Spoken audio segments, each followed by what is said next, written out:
We are now recording for the plea mitigation. Counsel, when you are ready. I am ready, Your Honor.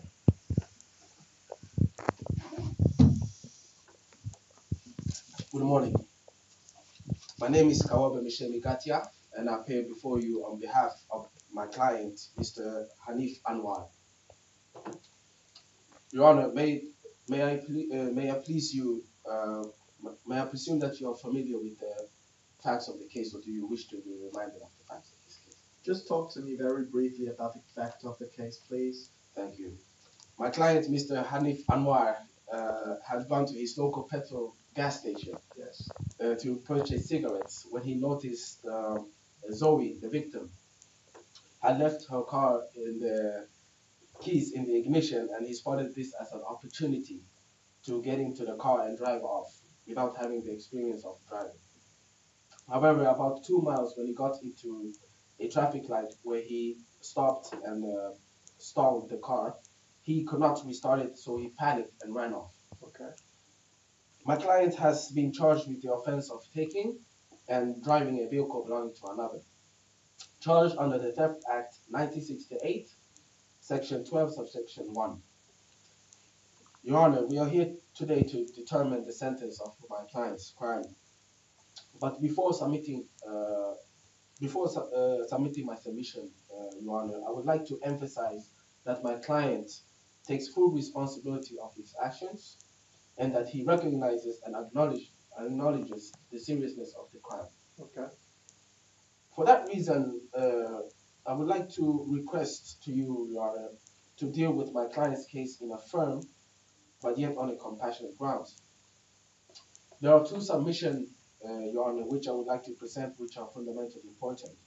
With your permission, Your Honor, I would like to submit those two submissions. Yes, you may. On my first submission, I would like to draw emphasis on the immediate circumstances of the offense. Secondly, Your Honor, I would like to submit the general circumstances which are firmly applied to my client.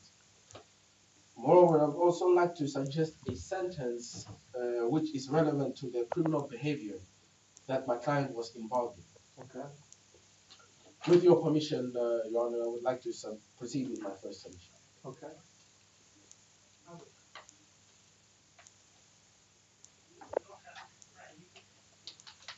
Your Honor, my client, Hanif Anwar, acted very doubtfully on the spur of the moment, where he saw an unintended car with the keys in the ignition and took advantage of that circumstances. It was not a premeditated crime, therefore it could be deemed as a sufficient temptation. I would also like to stress the fact, Your Honor, that the charge falls in the lower end of the scale of seriousness. And for that reason, I would like to stress that fact because after my client failed to restart the car after only driving for 2 miles, he panicked and ran off. But in this case, Your Honor, my client did not cause any criminal damage, nor did he hurt or injure anybody. Okay. However, my client is aware of the possible danger that he could have caused, and my client takes full responsibility of his actions, and he knows what he did was dangerous, and that he could have injured somebody. But bear in mind, Your Honor, that my client did act spontaneously and driven by temptation. And in fact, my client has also written a letter of apology to the victim, Zoe, where he was stating that he was very remorseful for his actions. Your Honor, may I proceed with my second submission? Yes, you may.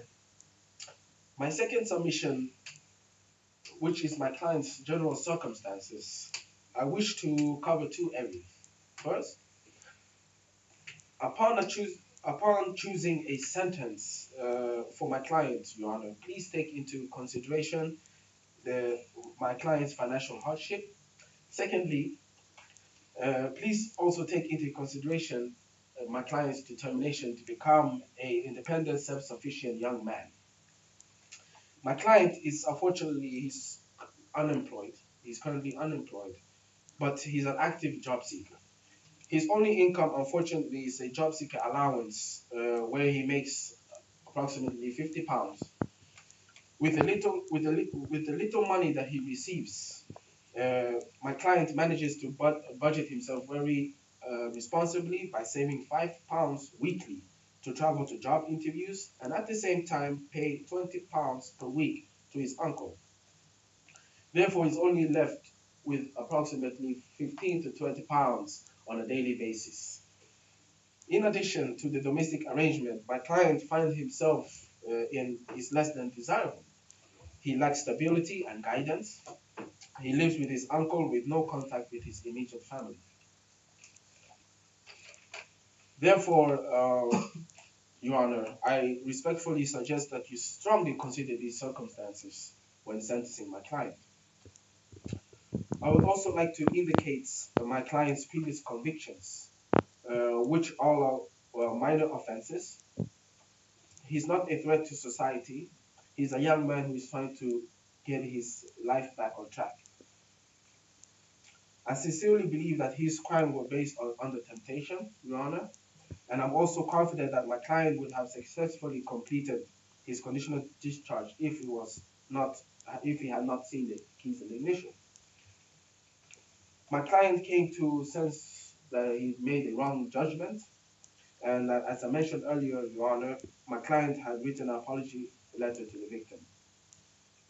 Therefore, I plead to you, Your Honor, in hope that you consider my two submissions, that you will be responding by considering giving my client 35 hours per week of community